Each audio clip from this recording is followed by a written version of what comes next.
क्या आप जानते हैं कि देवर्षि नारद को स्त्री क्यों बनना पड़ा था? एक बार देवर्षि नारद भगवान श्री हरि विष्णु का दर्शन करने के उद्देश्य से उनके धाम गए। उस समय लक्ष्मी जी उनके चरण दबा रही थी। नारद जी को देखकर वे वहाँ से हट गए। तब नारद जी ने श्री विष्णु जी से कहा, हे प्रभु, मैं कोई नीचा नराधाम नहीं हूँ, मैं तपस्वी हूँ। इंद्रियाँ पूर्ण रूप से मेरे बस में रहती है, माया का मुझ पर कोई प्रभाव नहीं होता। यह बात है नारद जी ने अभिमान पूर्वक कहा। तब श्री हरि विष्णु जी हंसकर बोले, हे देवर्षि, स्त्री को चाहिए कि पति के सिवा कभी किसी दूसरे पुरुष के सामने ऐसा व्यवहार न करे। और जहाँ तक माया की बात है तो माया उन योगियों के लिए भी अजेय है जिन्होंने अपनी इंद्रियों को अपने बस में कर लिया है।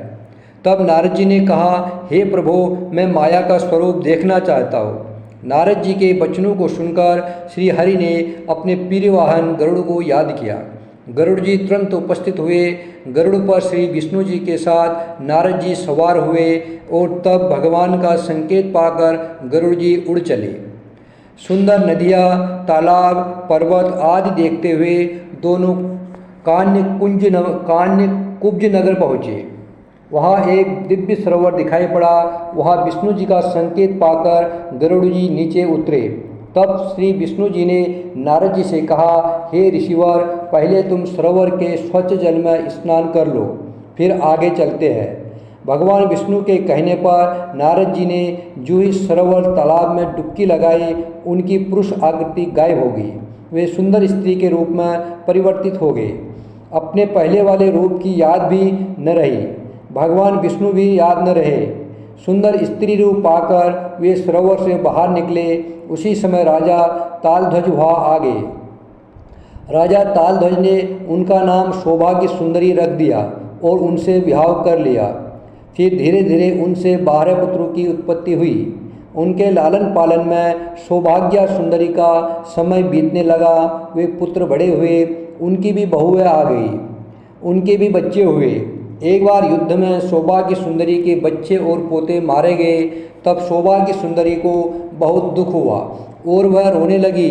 उसी समय विष्णु जी बूढ़े ब्राह्मण का रूप बनाकर आए और बोले, पुत्र एवं पौत्र के मोह के वशीभूत होकर इस तरह क्यों विलाप कर रहे हो? अपने विचारों से सोचो, कौन किसका पुत्र है, कौन किसका पिता? यह दुनिया नश्वर है, अतः रोना धोना छोड़कर शास्त्रानुसार मृतकों को तीर्थ आदि में स्नान करके तिलांजलि दो। तब ब्राह्मण के कहने पर स्त्री रूप नारद जी ने जाकर उसी सरोवर में स्नान किया। स्नान करते ही उनका स्वरूप बदल गया। बाहर निकले तो उनकी बीड़ा एक ओर रखी हुई थी। भगवान विष्णु अपने गरुड़ के साथ उपस्थित थे। तब वे अपने मन में विचार करने लगे कि अभी मैं स्त्री था तो पुरुष कैसे बन गया? अभी कुछ समय पहले पुत्र एवं पौत्र की मृत्यु से दुखी था।